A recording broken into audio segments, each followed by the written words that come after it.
یہ ایک فطری بات ہے، ہر بندہ دوسرے بندے سے بہتر مقام پانا چاہتا ہے، بہتر جگہ حاصل کرنا چاہتا ہے، اس کے لیے وہ اپنے آپ کو دوسرے سے کمپیئر کرنا شروع کر دیتا ہے، مگر موازنہ کرنا کچھ اچھا سائن نہیں۔ جب بندہ کمپیئر کرتا ہے اپنے آپ کو دوسروں سے تو اس کے اندر ایک انفیریٹی کمپلیکس اور ڈسٹربنس پیدا ہو جاتی ہے اور حسد پیدا ہو جاتا ہے۔ اب ہم دیکھیں گے کہ حسد ہے کیا۔ اہل تصوف کہتے ہیں کہ یہ روح کی بیماری ہے، اور اگر نفسیات کی روح سے دیکھا جائے، نفسیات دراصل ایولیوشن سے گزر رہی ہے۔ پچھلے 100 سالوں میں منطق تھا، فلسفی تھی، انسکولوجی تھا، مگر سائیکلوجی ایز اے سبجیکٹ نہیں تھا۔ آج سائیکلوجی یہ بتاتی ہے کہ یہ ایک ذہنی کیفیت کا نام ہے، ایک پیراڈائم ہے، ایک خاص طرح کی مائنڈ ونڈو ہے۔ جب ونڈو اوپن ہوتی ہے اور اس ونڈو سے جب انسان دیکھتا ہے تو وہ جیلس ہوتا ہے، تو وہ دوسروں سے جیلسی فیل کرتا ہے جو اس سے اوپر ہوتے ہیں۔ جیلسی دراصل اس خواہش کا نام ہے کہ کسی کے پاس جو چیز ہے وہ چھین جائے، کسی کے پاس جو اس سے اچھی چیز ہے وہ چھین جائے، وہ نہ رہے۔ اس کے زوال کی خواہش حسد ہے، اس کے چھینے جانے کی خواہش حسد ہے۔ حسد ایک پیور نیگیٹو فیلنگ ہے۔ اس فیلنگ میں یہ احساس ہوتا ہے کہ بندہ کسی کی کامیابی کو، کسی کے مرتبے کو، کسی کے مقام کو یا اس کی اچیومنٹ کو جو اس نے حاصل کی ہے، اسے دیکھتے ہی یہ فیل کرتا ہے کہ یہ اس سے چھین جائے۔ ایک دم سے فیلنگ آتی ہے کہ یہ اس کے پاس نہ رہے، اسے نہ ملے۔ اس چھینے جانے کی فیلنگ کو جیلسی یا حسد کہا جاتا ہے۔ بعض دفعہ بندہ ایسا ہو جاتا ہے کہ اپنا ہے مگر اپنے ہونے کا احساس نہیں دے رہا، یا بندہ کوئی ایسی بات کر جاتا ہے یا نفرت کا اظہار کر جاتا ہے کہ اس کی بعد میں جیلسی فیل ہوتی ہے۔ اور جو بندہ حسد کرتا ہے وہ بڑا کمال کا بندہ ہوتا ہے، اسے پتا ہوتا ہے کہ آپ کے اندر کوئی خوبی ہے، کوئی صفت ہے، پوری دنیا کو نہیں پتا ہوتا مگر اسے ایک شخص کو پتا ہوتا ہے۔ ایک بندہ ہے، اسے پتا لگ گیا ہے کہ اب اسے رکنا نہیں ہے، اس نے ترقی بڑی کرنی ہے۔ کیا بات ہے کہ یہ کہاں سے اٹھ کر کہاں بیٹھ گیا ہے۔ اب اس نے اپنے منفی نیگیٹو برین سے یہ ریلائز کیا ہے کہ اس کے اندر کچھ تو ہے۔ سارے صوفی، سارے فلاسفر کہا کرتے تھے کہ جو حاسد ہے وہ آپ کی خوبیوں کو معترف ہوتا ہے، وہ اصل میں آپ کو اکنالج کر رہا ہوتا ہے۔ جس کا کوئی مخالف ہوتا ہے، کوئی حاسد ہوتا ہے، وہ یاد رکھ لیں اس کی زندگی میں کچھ تو ایسا ہے۔ لیکن اگر آپ میں سے کوئی حالت ایمان میں ہے اور وہ جیلس ہو رہا ہے، وہ کمپوزڈ ہے، ٹھیک ہے۔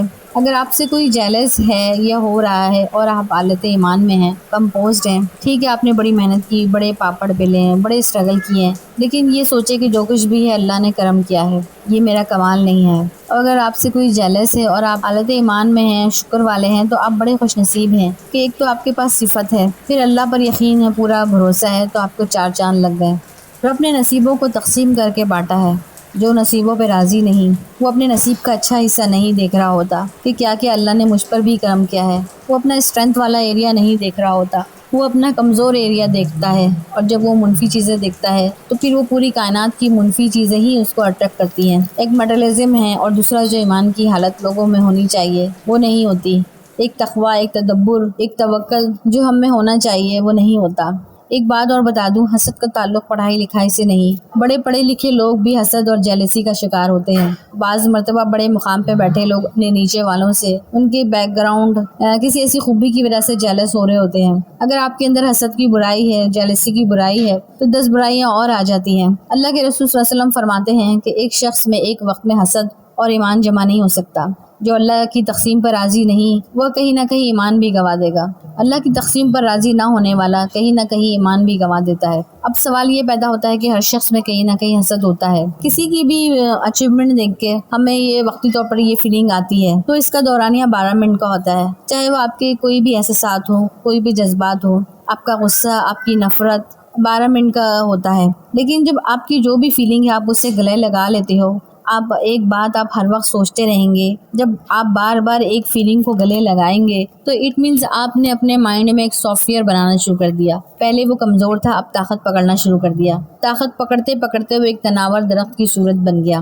پھر ہر وقت ہی حسد ہوگا، ہر وقت ہی وہ فیلنگ آئے گی۔ نیگیٹو تھنکر جو ہوتا ہے وہ ہر وقت نیگیٹو تھنکر ہی ہوتا ہے۔ بانو قدسی ہمارے یہاں بہت اچھی رائٹر گزری ہیں، وہ کہتی ہیں جو دوسروں کی مسکراہٹ ہے وہ کس موقع پر ہے، وہ ان کے کردار کی نشاندہی کرتا ہے۔ بعض لوگ کسی کو تکلیف میں دیکھ کر مسکراتے ہیں۔ یہ جو کنڈیشن ہے کسی کو تکلیف میں دیکھ کر سکون حاصل کرنا، حسد کی انتہائی بدتر حالت ہے کہ آپ کسی کی تکلیف دیکھ کر، چبھن دیکھ کر، بیماری میں، عذاب میں کسی کو گرتا دیکھ کر، کسی کو سلپ ہوتا دیکھ کر خوش ہو رہے ہیں، کسی ایشو میں کسی مسئلے کا شکار دیکھ کر خوش ہو رہے ہیں کہ اس کے ساتھ ایسا ہی ہونا چاہیے تھا، ہاں کتنا اچھا ہو گیا۔ اور اگر وہی بندہ اٹھ کر کھڑا ہو جائے تو آپ کو تکلیف شروع ہو جاتی ہے۔ مطلب بعض لوگوں کی آنکھ آپ کو تکلیف میں دیکھنا چاہتی ہے۔ بچنا کیسے چاہیے؟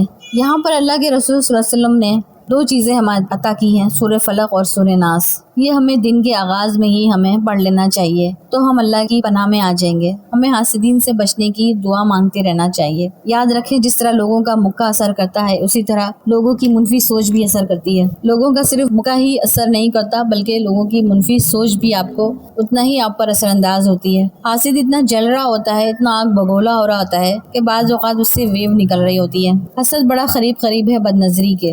حاسد آپ کی خوبیوں کا سب سے بڑا معترف ہوتا ہے، اسے پتا ہوتا ہے کہ آپ کے اندر صفت ہے، آپ نے اب رکنا نہیں ہے، چلتے چلے جانا ہے۔ آخری بات، بڑی منزلوں کے مسافر راستے کی چھوٹی چھوٹی رکاوٹوں سے گھبراتے نہیں، رکتے نہیں، خاموش محنت کیجیے، دنیا آپ کی کامیابی دیکھے گی انشاءاللہ۔ شکریہ۔